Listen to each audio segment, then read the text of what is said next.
شروع اللہ کا نام لے کر جو بڑا مہربان نہایت رحم والا ہے۔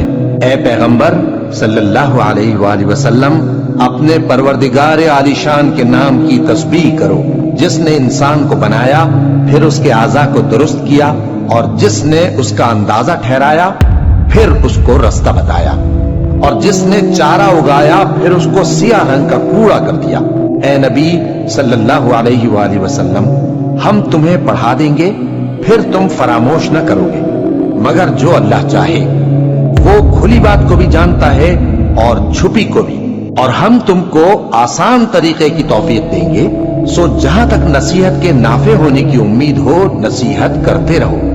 جو خوف رکھتا ہے وہ تو نصیحت حاصل کرے گا، اور بے خوف بدبخت اس سے کترائے گا۔ جو بڑی تیز آگ میں داخل ہوگا، پھر وہاں نہ مرے گا اور نہ جیے گا۔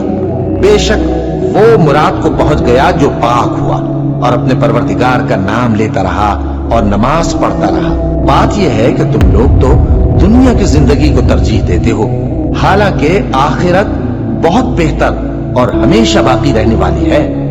یہی بات پہلے صحیفوں میں بھی درج ہے، یعنی ابراہیم اور موسیٰ کے صحیفوں میں۔